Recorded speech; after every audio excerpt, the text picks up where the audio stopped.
Hi, everyone, and thank you for joining us. My name is Caitlin Weiler, and I work for the Northwestern Alumni Association. We will begin shortly, and I'm so pleased that Dr. Shane Goldstein Smith could join us for this webinar. Before we get started, I have a few housekeeping items. If you have any questions now or during the presentation that you would like to ask, please feel free to use the Q&A feature in your webinar dashboard. Just type in your question and hit send. Shane will be answering your questions at the end of the presentation, but you can submit your questions as they come to mind. Should you have any technical issues during the webinar, try closing out the Zoom window and restarting using the same registration link from your email or refreshing your browser. Most issues tend to be Wi-Fi related. Lastly, a link to the recording of this webinar will be sent to all registrants after this talk.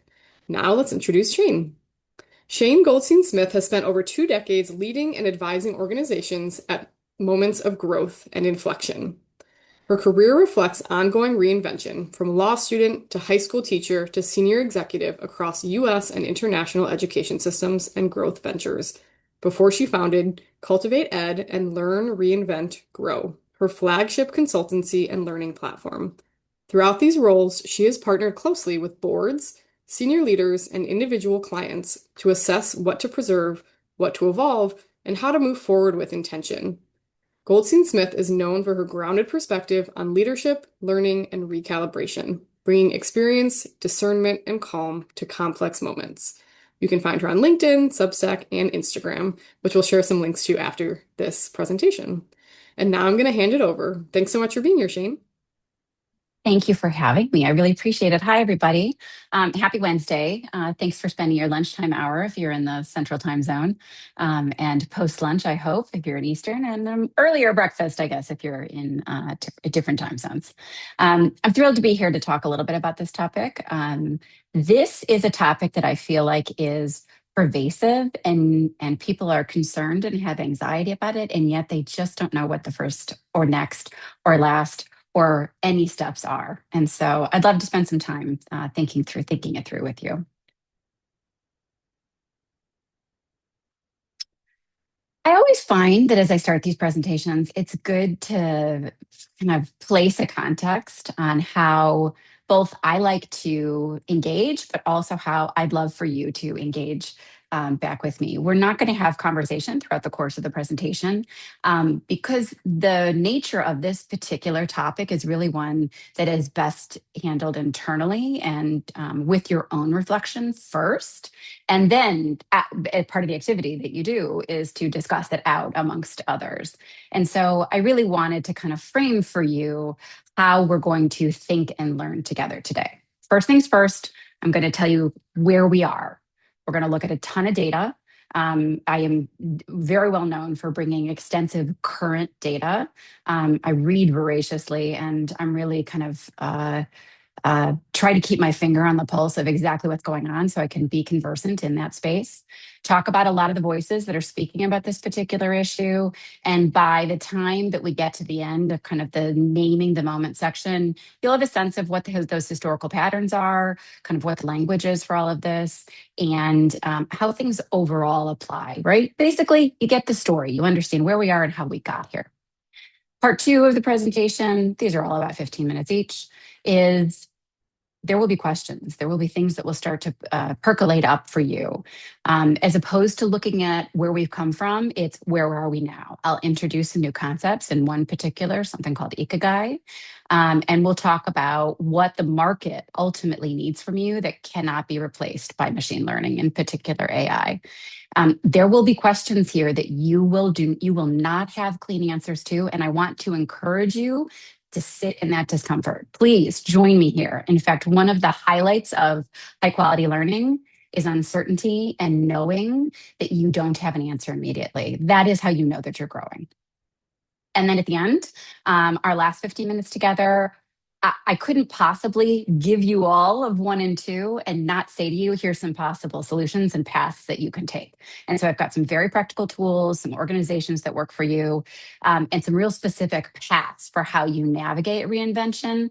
But the thing that I really want to, kind of hit home to you is that this is a continuous, ongoing practice. You will not attend my speaking engagement today and feel like you've learned everything you need to learn. In fact, I hope you leave my speaking engagement today with a million questions and a desire to learn and read more, which I will provide you all of that after. Just so you know, you don't need to spend time taking screenshots as we go through. All of this will be available on my Substack afterwards. It's being recorded for posterity. And then I have a huge appendix that I'm sharing with you guys to be able to do the work as we move our way through.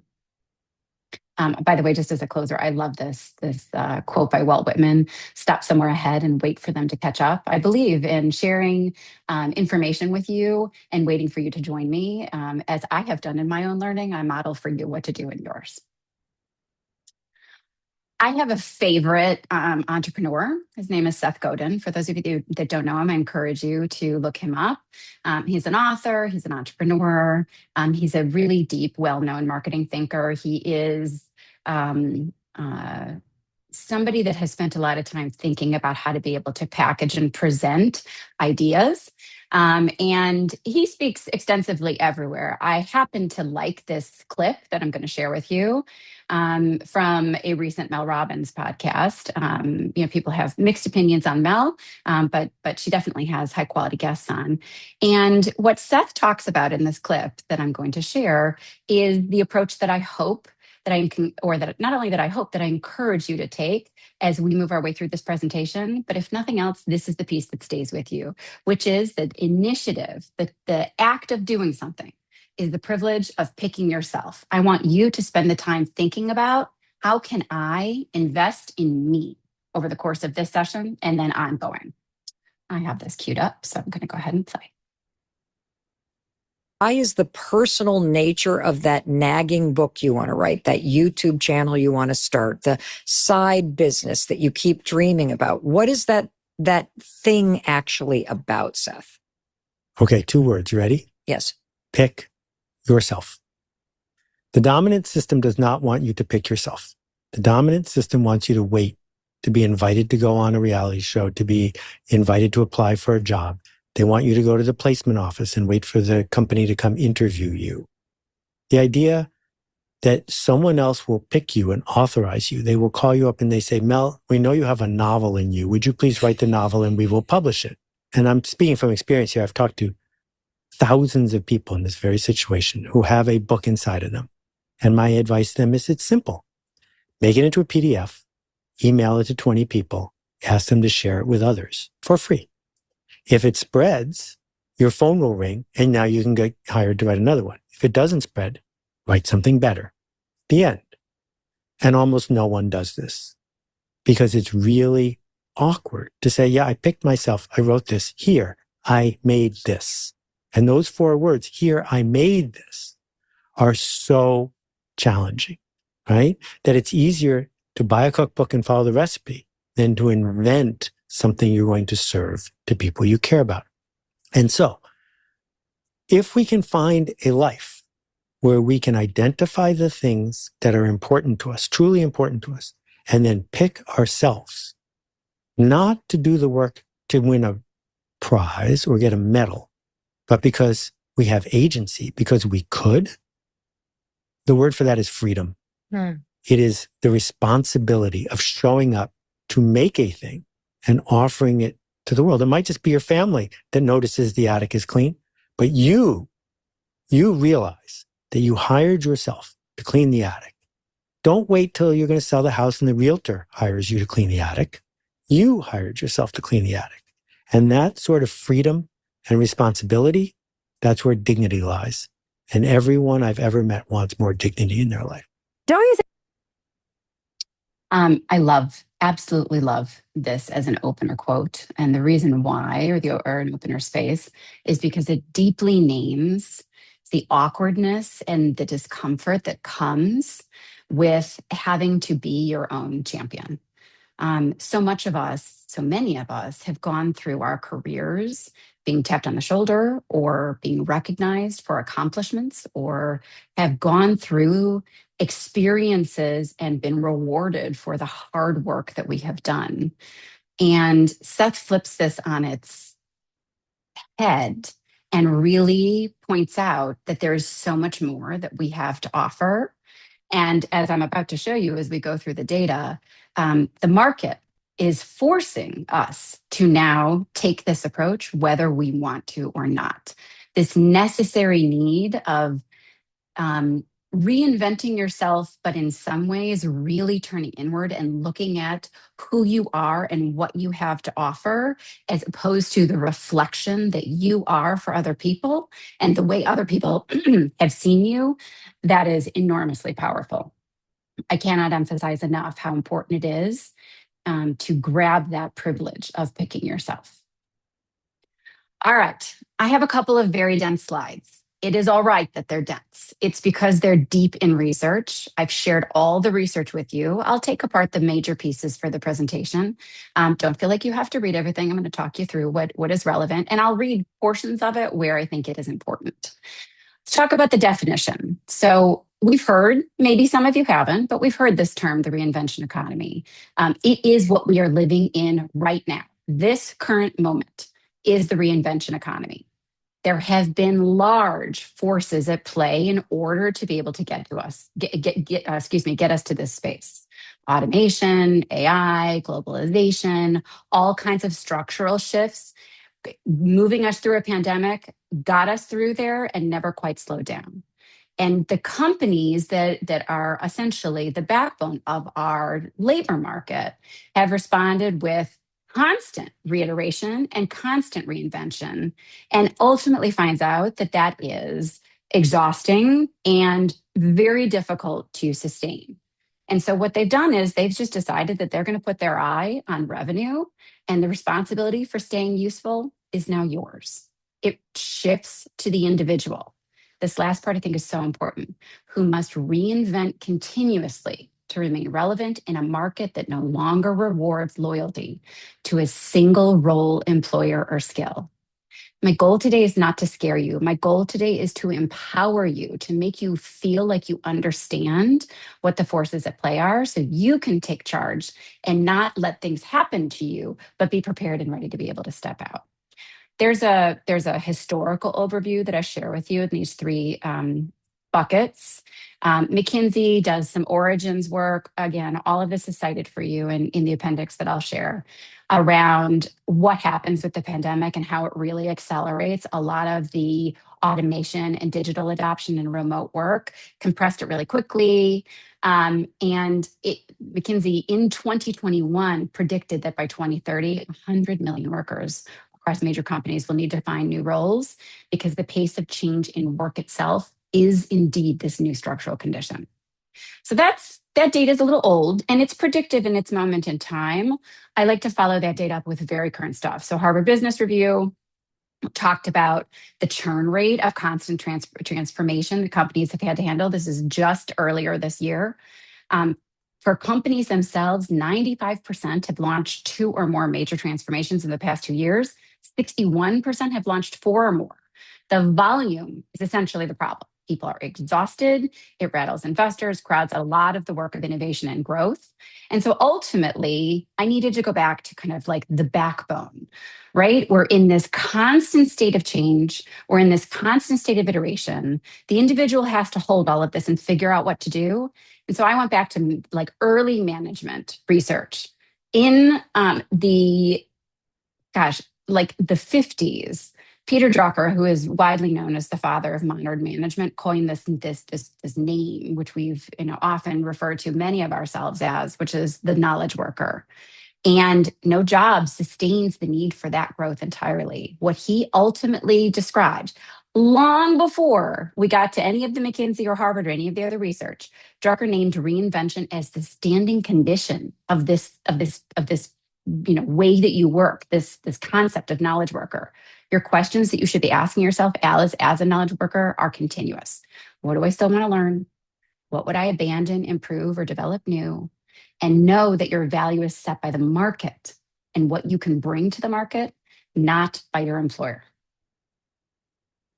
All right, again, history is helpful. How do we get here? This is all hard number data, right? My research here comes from ADP, which is a payroll company in 2024. My research comes from the Economic Policy Institute in March of 2025. And the most recent research possible, the Bureau of Labor Statistics report in May of 2026, just came out of like a week, less than a week ago. All right, so in 2024, the hiring for bachelor's required jobs begins to decline. ADP payroll data shows that the hiring rates for jobs requiring a bachelor's degree fell steadily and had been falling since mid-2022. By 2024, educated workers were the slowest to hire across the entire labor market. By 2025, the slowdown had reached into wages. The US economy added only 181,000 jobs all year, which is a really low figure given our GDP growth. And then the Bureau of Labor Statistics, the most recent data that came out, showed that business and professional services job openings dropped by 318,000 in just last month, largest single month sector decline in the report. Layoffs in the same sector reached 527,000. I know a lot of us are feeling this and have been feeling this for quite some time. Quits across the economy fell by 285,000, basically saying that workers are staying put. People are not leaving their jobs because they're not sure what's out there. And Lawrence Katz in the New York Times said just last month that slow growth and rising unemployment without a real recession is virtually unprecedented. And that's the thing that I want to really highlight for you is that we have not experienced this. And this will lead into my next slide. We've not experienced this before. This isn't a recession. This isn't a downturn. This isn't something that we're going to sit in and wait to recover from. This is more of a structural shift. And those shifts happened, I'm going to go back a slide for a minute, early in those 2021 beginning places that got accelerated through the pandemic. All right, moving forward. What's different now? Why is this not a recession? Why is this not a downturn? I've got two different voices for you. One is Annie Lowrey, who's in The Atlantic, who's a writer for The Atlantic. She shared an article talking about the worst case future for white collar workers in February of 2026. And Michael Steinberger in the New York Times, same March of 2026. The headline is a little clickbait in terms of the mass hysteria and thousands of jobs lost. But I think it's important to highlight people who are working this beat, the beat of what is happening to people's careers and what does it look like, where does it come from, and where might we go from it. So Annie talks about the things that we've been talking about all along thus far. Even during the Great Recession, if you had a bachelor's degree, you didn't need to worry about a job. In fact, she says the labor market has been womb-like, protective for the college educated. That is part of what's under pressure right now. And the issue is that standard recovery tools, things like stimulus checks, rate cuts, infrastructure spending, unemployment insurance, don't fix this. The state unemployment insurance caps at $500 a week, which is a quarter of what upper middle class earnings are. And it only lasts 6 months. It's not a replacement. This is not a fix. It's not a real thing. And Annie Lowrey has this interesting quote where she talks about in the 1970s, she highlights the Detroit auto workers and says what blue collar workers, those Detroit auto workers, as the auto industry is kind of essentially closing shop, what they went through in the 1970s is what knowledge workers are going through now. Steinberg takes an additional approach where he talks that there are particular industries that just are not hiring. Finance, insurance, accounting, consulting, tech, all performing well while trimming or holding their headcount steady. Productivity is improving, could be AI, could be overhiring through the pandemic, could be a whole bunch of things. But productivity gains are happening without adding workers, and it's hidden inside those. That hiring standstill, you noted from the Bureau of Labor Statistics from the last slide, but it's hidden inside those healthy earnings. So the takeaway here is that the career, not just the job, is at risk. Ultimately, the positions that you have now may or may not exist in the next couple of years. And the skills that you have been rewarded for, the things that Seth Godin talks about, that people are waiting, the tapping on the shoulder, the building of the experience, they will ultimately be rendered obsolete if you're not willing to take the next step into reinvention and picking yourself. Interestingly, Mustafa Suleyman, who's Microsoft's AI chief, says that most professional tasks will be fully automated over the next 12 to 18 months. Take that piece of information with what you will. I don't necessarily believe that everything will be completely automated. I do think that things that can be done efficiently will be automated. But I definitely think, as many of us know and have experienced throughout the usage of AI, I really believe this. I treat AI like a toddler. It needs lots of handholding, and it needs lots of supervision. And so, I think that that's a bullish prediction, but something to keep in mind as you're thinking about your reinvention. Important also to keep your lenses straight. Lots of different ways to read this moment. Some people say AI is a super intelligence, and that any of the layoffs that are happening now is an early tremor of something that's coming. Maybe. Another view is AI is mostly hype. Could be. All of the companies that overhired during the pandemic are using AI as cover, right? And Sam Altman has come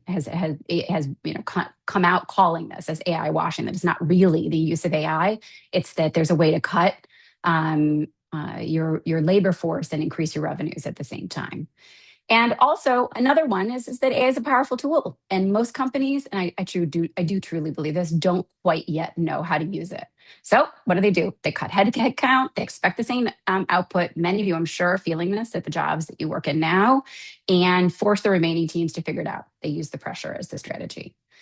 The workers who are most at risk are not those folks that their task can be replicated by AI. They are the ones who wait for the pressure to arrive from the outside, as opposed to rather getting ahead of it now. And that is the argument I have been building for you since the Seth Godin quote.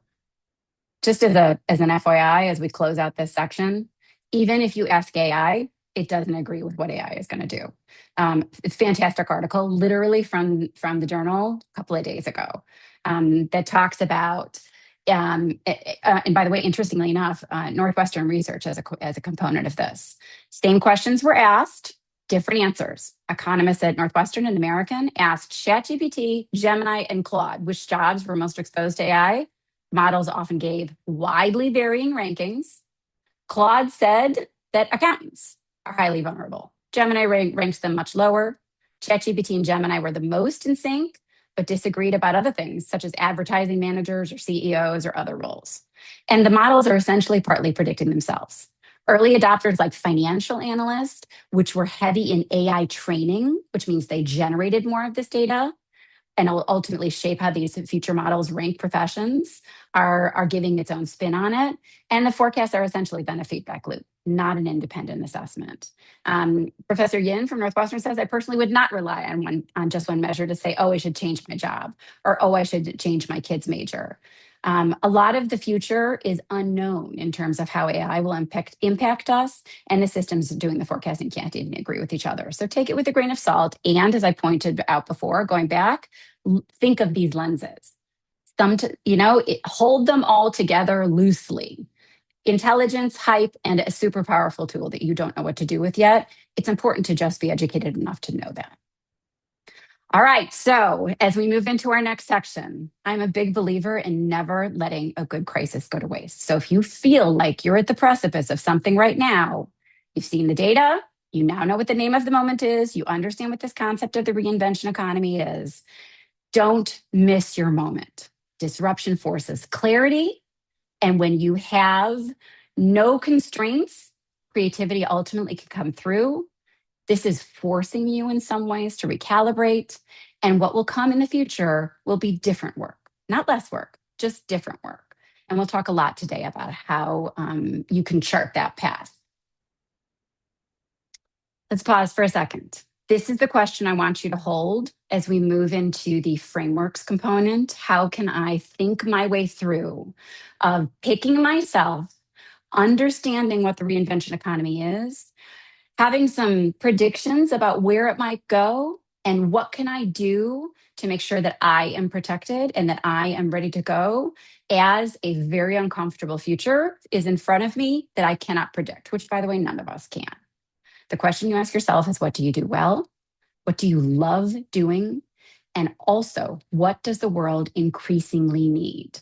The goal is not to escape AI or the reinvention economy. It's to know yourself well enough to chart a path for you to thrive through it.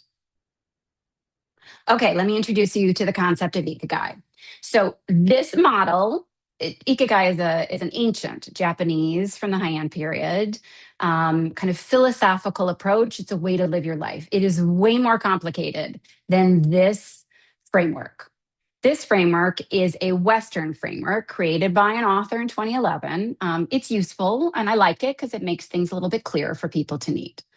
So as you start to think about where am I and what am I going to do in terms of picking myself and charting my next steps, you need to pause and think about your ikigai. Your ikigai lives across these circles. It is essentially a Venn diagram, and the perfect answer for you is living in the center. What do you love? What the world needs? What you can be paid for? And what you're good at. The Japanese talk about this as the reason you get up in the morning, essentially the reason to get out of bed, the reason that you feel like you contribute to the world. The thing I like to think about when I think about how you frame an ikigai approach is, what is it that you are so unbelievably good at that other people can't do? What is your niche? And you don't have to answer that right now. In fact, one of the recommendations I'm going to make to you a little bit further in the presentation is to talk to other people and get reflections. But doing some deep work about finding where the overlap is, where your love, your skill, your purpose, they all align, that's a really good first step forward. And when you ignore any one of the circles, you leave something missing, right? A workaholic who earns but doesn't love, an idealist who serves but can't survive. Every single segment matters. Work your way towards that center. And this is a iterative, reflective, continuous thinking process. In working sessions that I do with clients, we pause right here and we stop and think. Sometimes we turn and talk to our partner if we're together, but more often than not, I say to you, you need to stop and create this for yourself. And so this is one of the things I recommend that you do. Okay, again, this is a pause and reflect for you. No right answers. In terms of what you love, think about it this way. What activities simply make time disappear? You could do it forever. You feel energized doing it. What do you read about that just makes you absolutely happy? Pure joy. By the way, all of this comes in citations that I have at the bottom, but also available to you afterwards. So don't feel like you need to write it down. What are you good at? What comes naturally to you that others find difficult? People consistently ask you specifically, to help them with these things and skills that you've built over years that you're really, really, really capable at doing. What can you be paid for? What skills or knowledge do people value enough to pay you to do them? And I think about how they relate to the other ones. And then think now about roles or industries that align with those strengths that might be different than the roles or industries that you're in right now. What have you already been compensated to do that might be outside of the roles or industries that you are in right now? And then lastly, what does the world need? Where can you find a market for what brand you brings to the table? Issues that make you angry or break your heart, problems that you see that others walk past, where do you naturally step in to help? Again, remember, the answers to these are individual, they are personal, and they live at the edges of these four places. Just to let you know that this is not only legit, but not something that that you shouldn't take seriously.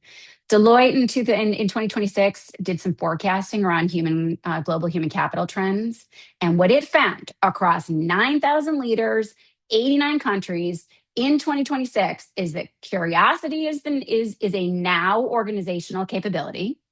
Human judgment is the irreplaceable edge. Adaptability is the most valued skill, and humans command a premium. And all of those things live within the ikigai that I just described. AI cannot replace human trust and ethical judgment. It cannot replace your lived experience and ambiguity. It cannot replace true generated creativity and emotional presence. It can simulate it, but it can't replace it. And it cannot replace imagination about what comes next. What businesses are paying for, what AI can do, they are the same thing. They live at the center of your ikigai. So there's been a couple of authors recently that have actually highlighted this. I get no unfortunately, I get no benefits from highlighting their books, but they're just really good. And so I want to play you a quick clip.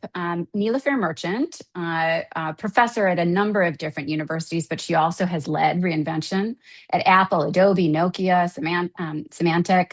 She says that a lot of the work norms that you were trained in and that you have confidence and certainty is exactly what AI does well. Sometimes it errors, but what AI does well. And so she talks a little bit about this on a recent podcast. I'm going to step out of the presentation and play you a segment of that real quick before we go back in. Copter me down into, I can actually go, oh, I know how to orient. So I think we've got to change our perspective of competence from the sort of, do I know enough, to can I lead in this adaptive culture? It does, though, for people who have become experts in their profession, it does seem daunting. So how do you get people to shift their mindset from, I am an expert and I know how this business or function works, to I'm ready to be learning every day? It's such a beautiful question because it's the question of our time. Organizations have been focused on reinvention for quite a while. And so we think about it as being out there. And now we've got to figure out how to think about it as being in here.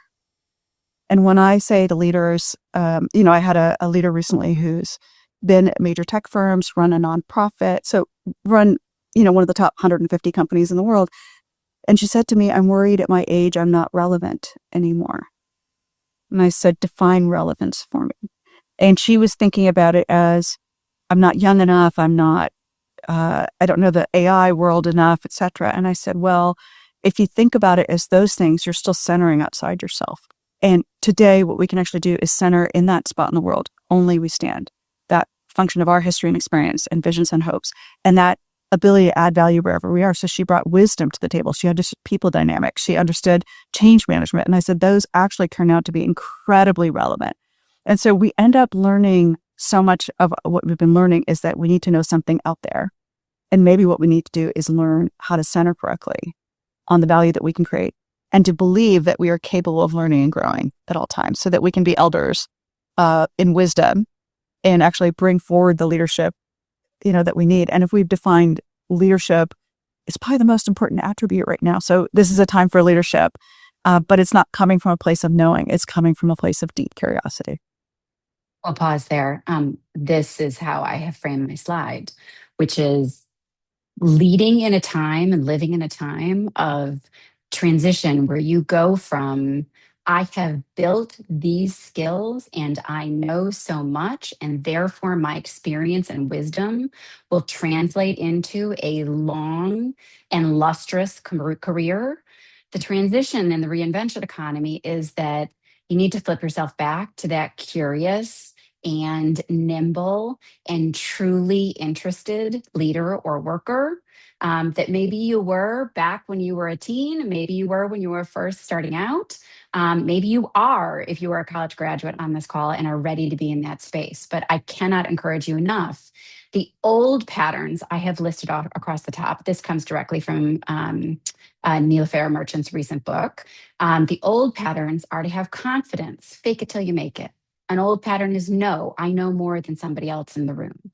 Old, speed and certainty. I can move fast because of all of the things that I know and have confidence about. A new pattern to force yourself into or to get comfortable with is curiosity, sitting with what you don't know, what you're doing right now, long enough until you can find the right next step. Co-creating, working with somebody, co-laboring, collaboration. Working together because they know things that you don't know and no one party has enough information, and being okay with saying that discomfort is the work. It is supposed to be hard when you are learning something new. Sitting with the unknowing is the maturity that every leader and every worker needs now. And then again, back to Harvard Business School research, but cited via Merchant, artificial intelligence has workers doing things 12% faster and 25% more, but it gets the answer wrong 19% of the time. Are we valuing speed in the appearance of progress or insight, ingenuity, and creativity? You need humans to oversee all of that. And so while you may be confident and deeply knowledgeable and can do things quickly and know that you're doing it well. The reality as a part of the reinvention economy, as you move yourself forward, is humble, be curious, ask the questions, work with somebody else, and be okay sitting in the uncertainty. Jodi Cantor, for those of you who know, she was part of that team that broke the Me Too movement. She too has a book out. This one is more geared towards college graduates. It's that time of the year. But she talks about really how do you live in that curiosity, that collaboration, that discomfort is you go back to your ikigai and you think about really what is the special thing that you know how to do that others do not. That is, she calls that your craft. And then your own assessment of what the world will require over the decades. That is your need. And if you master your craft and you'll be able to command new technologies instead of being subservient or a supplicant to them. And if you are ready to be able to provide things that people need, you are able to then help industries that you can't even know at the time that they are ready for it. And she cites all kinds of really interesting examples. Chief among them, don't pay attention to trends and hype, right? She said her own high school told her cohort when she was in high school to master Japanese, and the market slumped for 30 years. It was just not a helpful prediction. Craft gives your work authority. Need gives it movement. It gives it volatility. It gives it propulsion. Okay, so let's pause here for a second. So Time recently, literally this month, did an amazing article where they surveyed on the 250th anniversary of the United States and asked 25 leaders what defines American life today. The reason why I bring this to you is while it's interesting, it is a foreshadowing of the places where technology and innovation are offering you opportunities to reinvent yourself if you happen to have ikigai Venn diagrams that live across these industries. What I'm essentially saying to you is, I have clients that come to me and say, fine, I will work my way through this reinvention, but I have no idea where I'm reinventing myself to. I would pause them at that point in time and say, got to go back to our ikigai to figure out what your circles say in order to be able to find that space where you feel like you're going to go, because you truly have the answer. But if you're looking for places to point to start, to consider, these are your industries: health and longevity, craft and intentional living, climate and restoration, anything AI augmented, civic and trust infrastructure, and education and human potential. You do not need to pick one of these pathways yet. You just need to know that the pathways exist and that work of reinvention starts by looking honestly at which one of these speaks to you. The citation, the Time citation is available in the appendix, but really anything that lives across personalized medicine, deeply human created items, hospitality, the trades, taking care of the planet, anything where you can put an AI assistant as an augmentation, not a replacement, but as a sidecar, essentially. Anything that's helping to improve governance, or how people work and think together, particularly in a deeply troubling time of difficult discourse amongst folks, and workforce development, creating new opportunities. If any of that sounds interesting to you, I encourage you to both go to this Time article, hit my Substack after this, and come look at this slide further, and then think about and then read your way through the article to see if there's anything else that speaks to you. These are just my suggestions, a way of framing where your ikigai may land. I have many other suggestions. Okay, so how do we get practical about this? Again, another fantastic article. This one from The Good Trade gives you 99 different self-discovery exercises. I gave you a handful. There's 6 out of the 99 here. I like the idea of journaling or writing down ideas as they come to you. They often come when you're driving in the car, or you're taking a shower, you're like doing something where your mind is at ease, imagining what your day might look like 10 years from now, not the way somebody predicted it for you, but the way your ikigai, if you answered those questions honestly and accurately for yourself, the way it's pushing you towards. The one that I think really speaks to the moment is 2, 3, and 4. I don't think we as a society, though I think we're getting better at it, spend time thinking truly about what drains you versus what energizes you. And that really takes some discipline and some skill and some maturity to sit and do that. It is a constant struggle, but I will often find myself in a space where I can feel a lot of extra energy, a lot of anxiety, a lot of frustration about something. And I'll have to sit for a minute and think, I don't like doing this thing, whatever this thing is. It drains me. I avoid it. I procrastinate. I don't want to do it. Whereas something else I could sit and do for hours. Reading and preparing to come to talk to you guys, I could sit and do and prepare for hours. That is something that gives me joy. Talking about this and helping to educate folks on this provides real passion. So really paying attention to where you feel discomfort and where you feel like you could live forever is so important. Asking someone who knows you well, that one is a little bit of a double-edged sword, but I really want to encourage you to think your way through this. Asking a spouse or a trusted long-term friend is good. I caution you around asking parents. They know you over long periods of time, but maybe they could point you back to that really eager 16-year-old that might have something to say. Ask people who are willing to give you honest answers. What are the things that you're fantastic at and the things that maybe are not your strengths? It's good. Sometimes they help point you towards your ikigai. And then I really like the idea, and this will echo with some other ideas that we have along the way, about a parallel experiment. You don't have to quit your job. Peter Drucker calls it living a possible parallel career. Pick something, try it. Spend 30 minutes on it, a week for 90 days. See how it goes.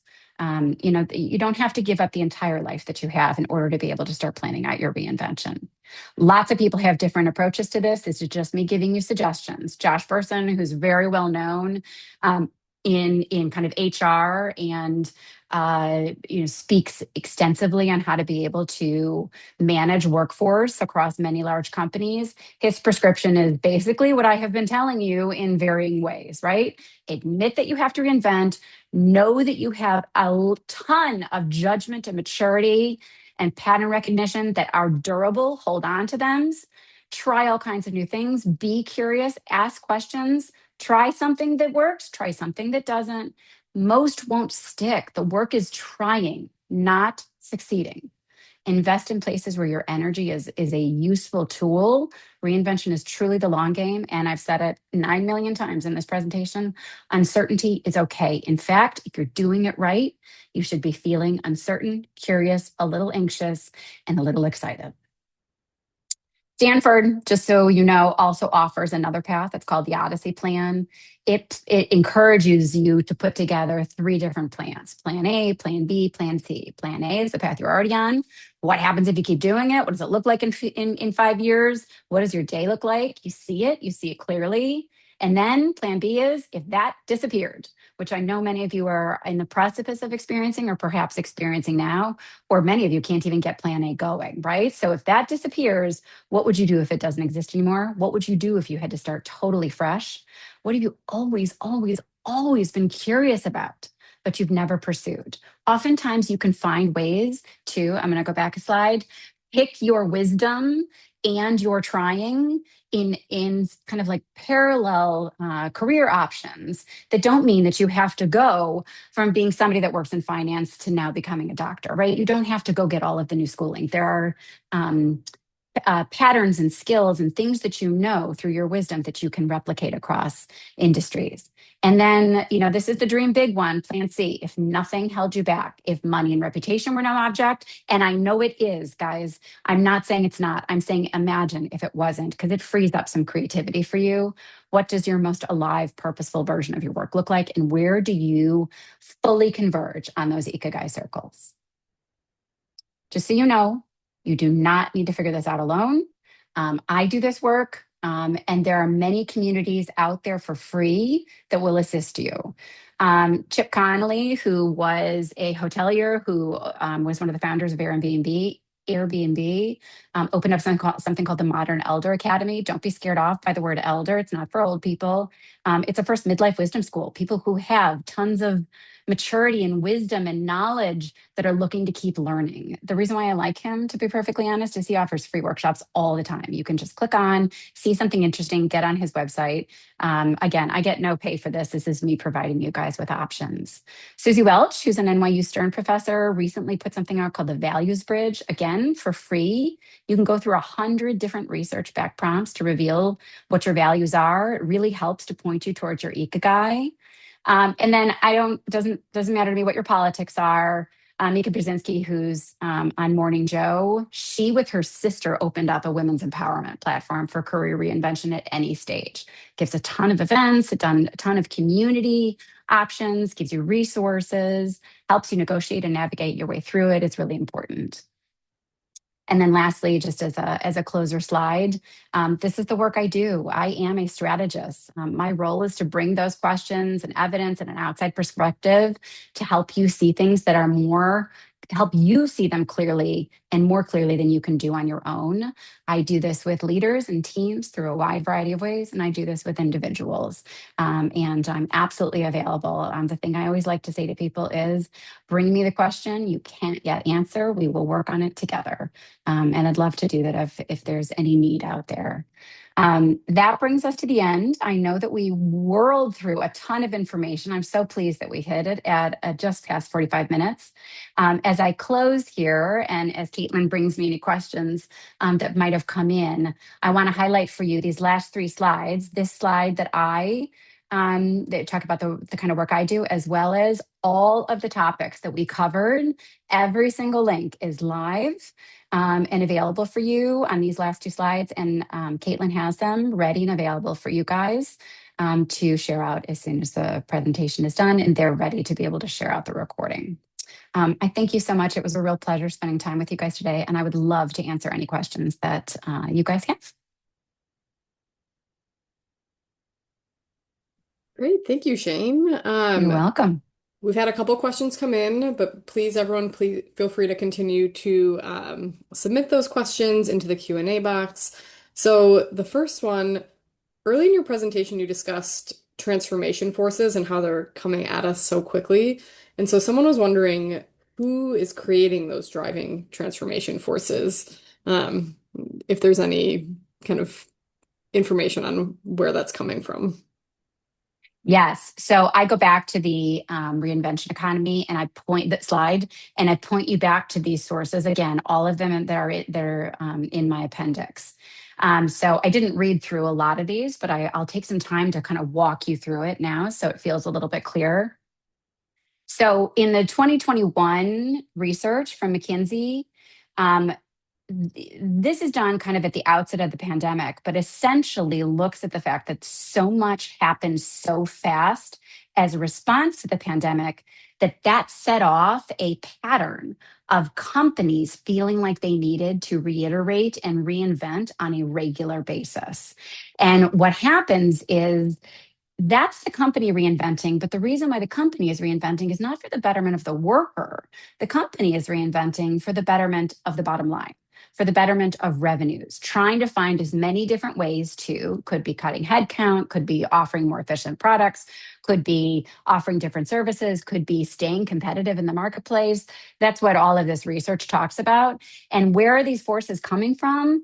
It's a need for companies themselves to remain relevant and competitive in the marketplace. That then gets transferred, and that's why I highlight Drucker at this moment in time, because even back in the 50s, he's saying the condition of you being a knowledge worker, somebody who has gone on to train and has deep wisdom and knowledge, the whole point of your being is in order to be able to continue have this standing condition of being curious and questioning. And so this space where people have, and I don't know if it's people were made to feel this way or people desire to feel this way, could be a little bit of both.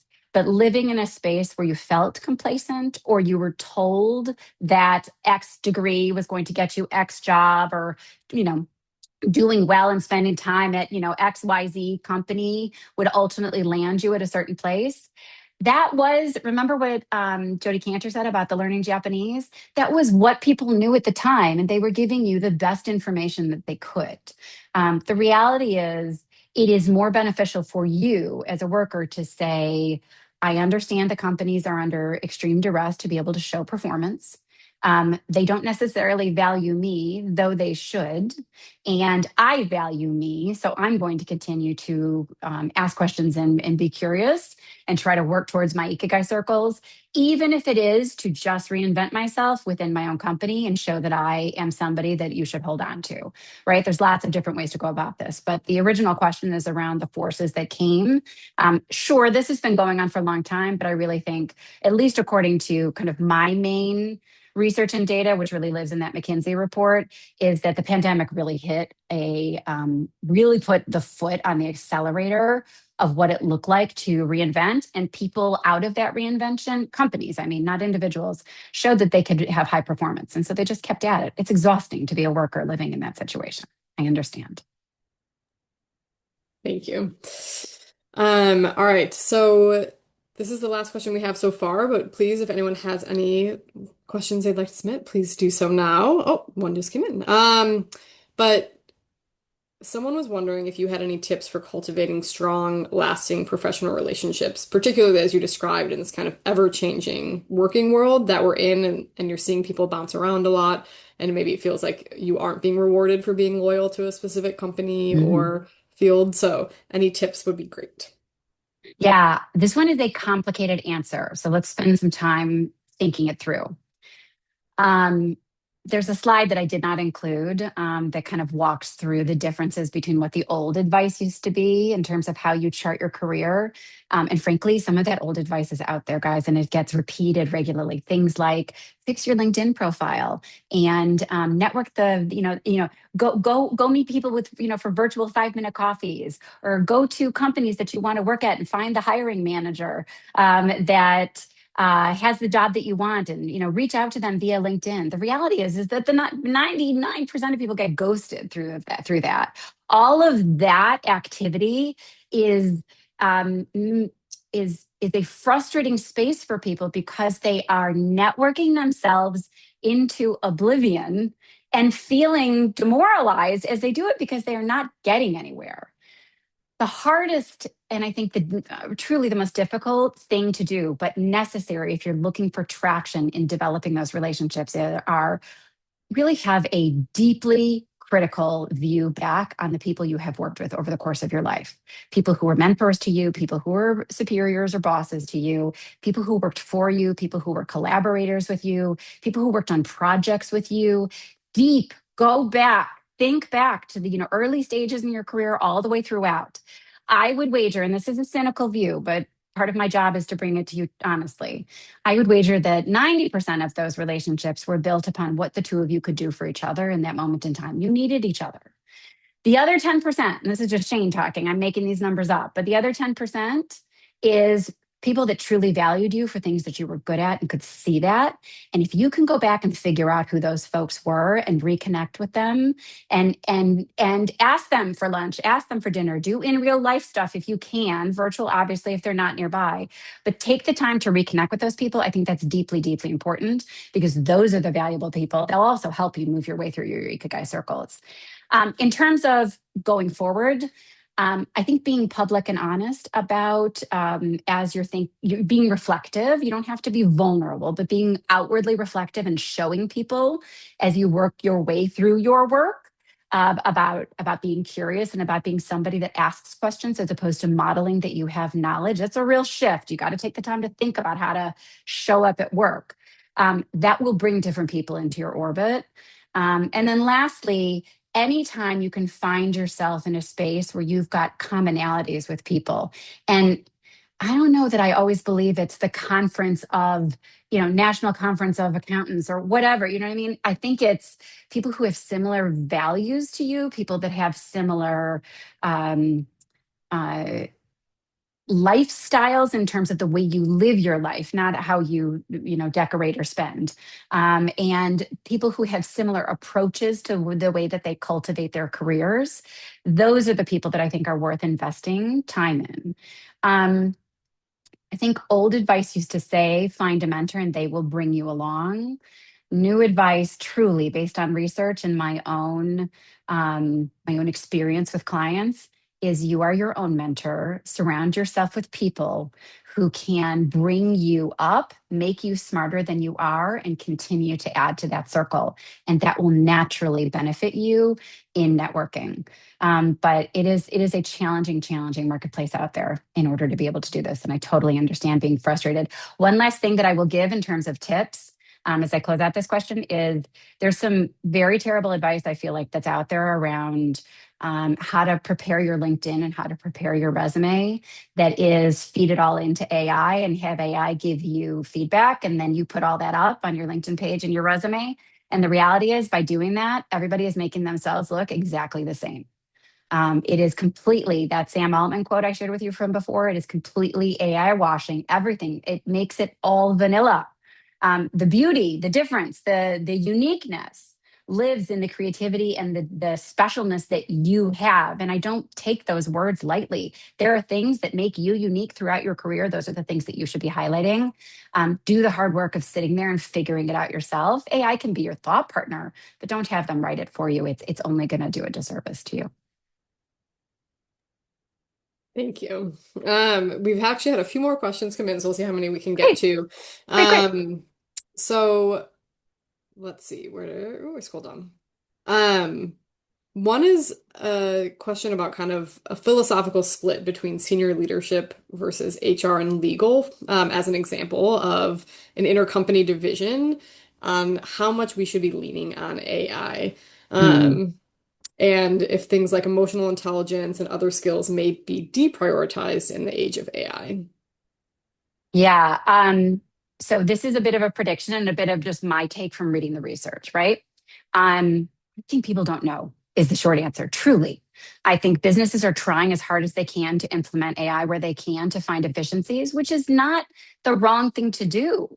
If you are deeply trying to show revenue, and that is your goal, which is as a company is to show value to your shareholders. Absolutely. You should be able to bring things in. But the places where those things come in and truly where senior leadership should be focusing is around the automation and efficiency that can be done where you are okay with a modicum of error. Remember that quote that I had on my slide from earlier, which is that it can get the work done more efficiently, but you have to have somebody oversee it. It's my AI is a toddler approach. You have to hold its hand, you have to supervise it. The things that AI attempts to do well but fails mightily at, this is time and time and time again throughout the research, is where you need something human, where need something creative, where you need something emotional.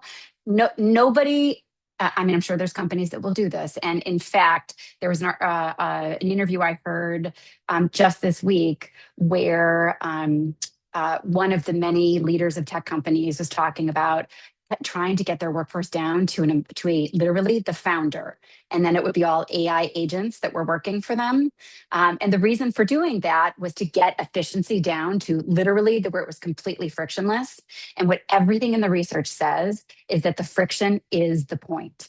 The place where people stumble, the place where people learn, the place where people have disagreements, the place where people have ongoing discourse, that is the spot where people need to be able to then learn and grow.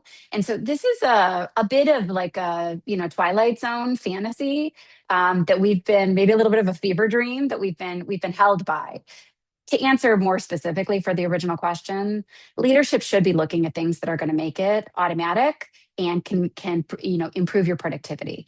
Anything that, first of all, it should always have human oversight, and anything that requires any sense of relation, um, uh, empathy, compassion, creativity, things that are uniquely human, that should be retained.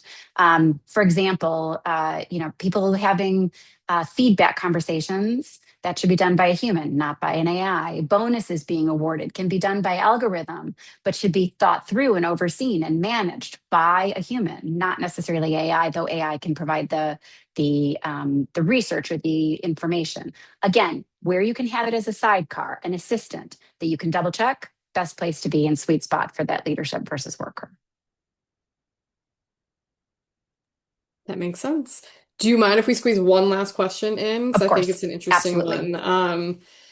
This person was wondering if The shifts that you've talked about are an argument for continual training and learning so you can have skills for new jobs or industries that arise over time?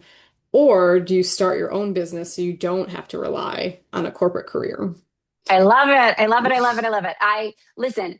I am definitely in the camp of starting your own thing. It's terrifying and scary, and you need to be okay to be, to chart out your life in that way. And I would do it in small steps. And I'm happy to talk to you offline for those that are interested in taking that path. It is not for everyone. And by the way, remember, as I mentioned in my earlier slides, one of the paths that not only Drucker recommends, but the Odyssey Project recommends is try it on for a little while you're doing your main thing. The answer is yes to both.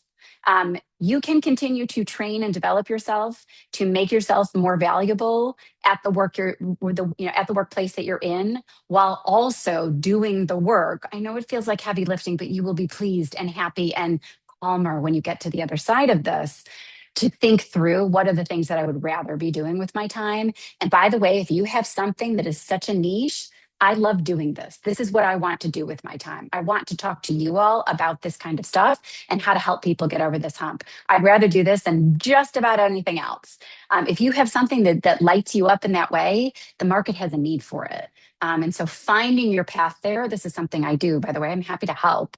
But finding your path there is absolutely the right way. There are tons of organizations that will help you in terms of figuring out the operations of running your own business. That is truly not the hard stuff. It is the what do I want to sell, make, offer, service, do, and is it right for me, my family, my lifestyle? Do I have to save for college? Do I have to save for retirement? How do I want to manage all of this? There are very real life implications that have to be thought through as you consider all of that. But yes, I'm a big fan because I do think that as companies contract and try to cut down so much for productivity, that there are going to be things that are needed that they have not foreseen. And you know who knows those things? You.